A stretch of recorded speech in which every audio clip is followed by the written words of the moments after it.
Hello and welcome back to Big Mouth. Fancy seeing you here. Kerblam. Another empty and shallow, empty shell of a Blander Who episode. And that's what I'm calling Doctor Who now, Blander Who. But surprisingly, I'm in the minority.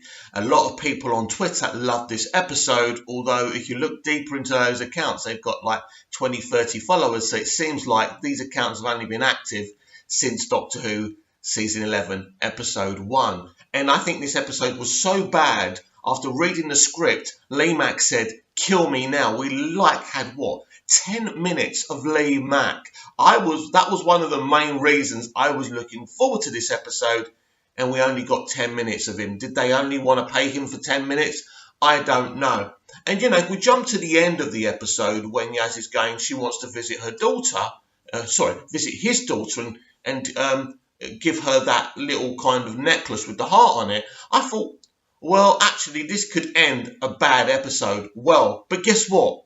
Even though the Doctor agreed for Yaz to give it to the daughter, we don't see that. And I'm telling you, if that was Russell T Davies, we would have seen that, and that would have been a really special, emotional moment. But they just wanted to crack a joke about bubble wrap. Yes, we've had the Silence, we've had the Daleks. Oh, we've had the Cybermen. Oh, we've had so many great villains in the history of Doctor Who.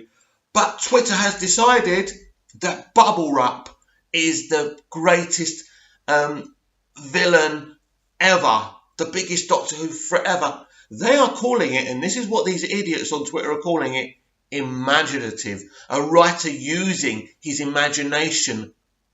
Bubble Wrap. Bubble Wrap. You know what bubble wrap is, right? It's that stuff you put in packages you can pop, right? Yeah. Now, I'm sure this writer's going to go, you know how you pop your bubble wrap? Well, no, I just wanted to make people think twice about it. It's kind of an environmental message, and there was a lot of commentary in this episode. So let's look back. First of all, they had to drop the passive-aggressive thing about quotas, because this whole story was about having 10% human beings working there, not just having AIs working there. And some people don't like quotas, she said. In other words, that was a hit at a lot of people who are attacking the BBC for diversity quotas. Yep, that's what it was. It was blatantly obvious. But the kind of flowing message through this episode was that it's not technology that's the problem, it's us. And that's been the theme through this season. Now, I don't hate this commentary at all. I don't. But first of all, it's bashing you over the head. It's not done well. And, do the whole thing that human beings are kind of the real threat thing once. But after you've done it 2 times and 3 times and 4 times, it's not effective anymore. We want to see great villains. Look, Stephen Chibnall, I'm getting Moffat and Chibnall mixed up now. That's how messed up my Doctor Who mind is. But look, Chris Chibnall, you told us you were taking away our favourite villains, our favourite monsters, and you promised you'd give us something a lot better. But you haven't, Chris. You haven't. Your villains are crap. Now, don't get me wrong. The concept of the delivery bots was really good. Unfortunately, it's not their concept. It literally is a rip-off, as I said before, of the Johnny Cab in Total Recall. Just look at them, how similar they look. It really is. It literally is a Johnny Cab. So I find that kind of funny. So really the only thing I thought was okay about this episode was Yaz and Ryan falling down the chute. That was actually really exciting.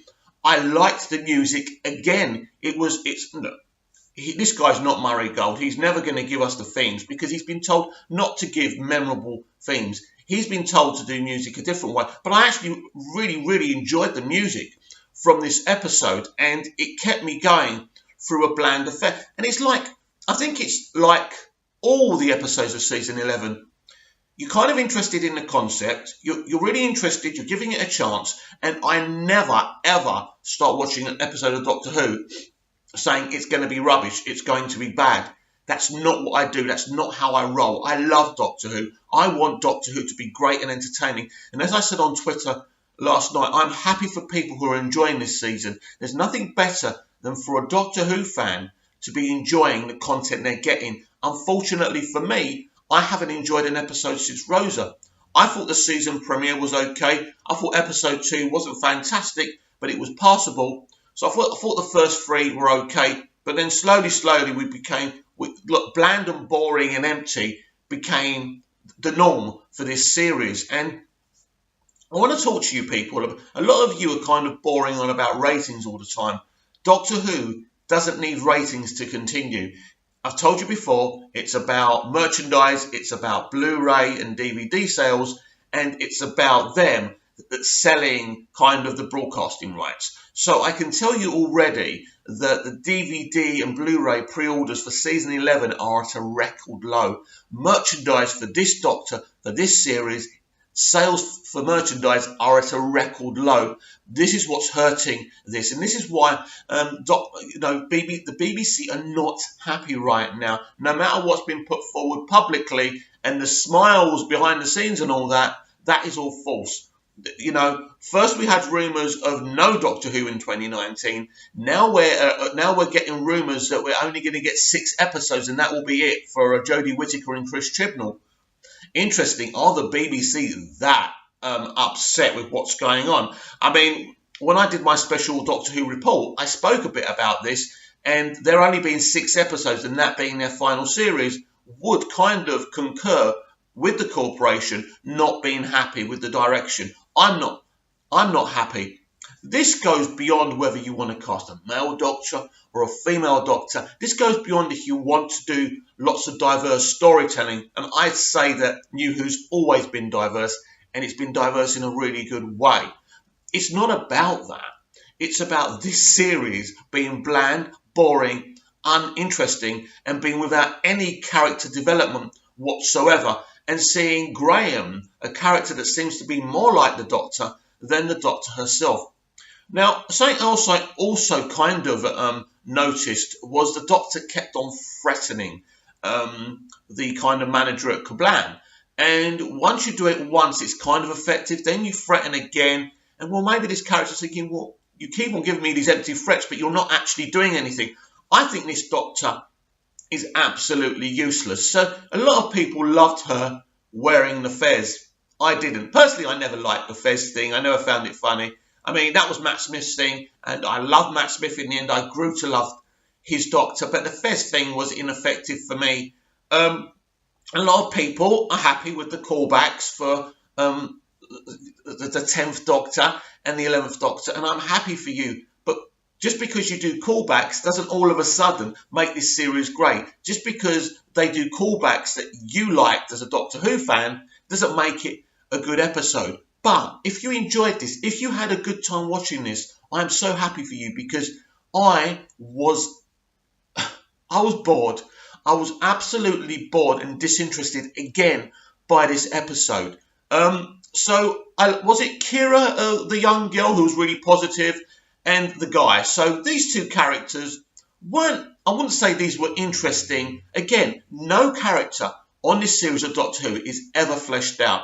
Now, if Kira and this lad were actually more fleshed out, this could have been interesting. So the whole twist, and this is a spoiler alert if you haven't seen the episode, the whole twist is that someone is doing something because the robots are actually killing people.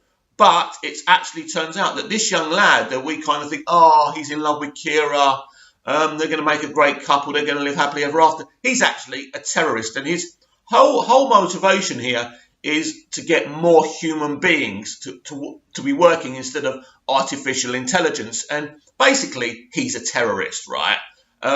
So the whole thing is ineffective. It's a great twist, by the way, because I didn't see it coming. So I will give credit to the writer for surprising us at least. Again, that doesn't make this a great episode, but it's a great twist. Ultimately, he kills himself along with the robots. And it's a bit of a somber moment. But the problem is, I didn't feel it. I didn't feel it because this lad wasn't fleshed out to the extent he should have been. Now, he has a little chit-chat with Bradley Walsh's character. And again, I think that's great because it tries to give us a false sense of security with that he's a nice lad. And look, Graham's talking to him. He must be all right, mustn't he? So that was great, but I didn't really get to know this lad. And I think if you're going to care about a big dramatic twist like that and a death, you've got to care about these characters. And that's the problem. You don't care about any character in Doctor Who season 11 because they're not fleshed out. How? How the hell? All right, I'm going to give you a great example. Mark Gatiss gets a lot of flack, but I absolutely adore the new Who season 1 episode. What is it called? Oh, I forgot the title. It's the 3rd episode, and it's literally about these gas monsters, right? So these gas monsters, right, are literally bringing dead corpses back to life. They're using the corpses, right? So there's a character called Gwyneth, and we know that Gwyneth is actually an ancestor of Gwen Cooper from Torchwood, which I think is excellent. But anyway, we actually get to care about Gwyneth because she's so well fleshed out. First of all, the actor really does a great job in making us care about her in the way she portrays her, but it's all in Mark's writing. He fleshes her out. He develops her so much.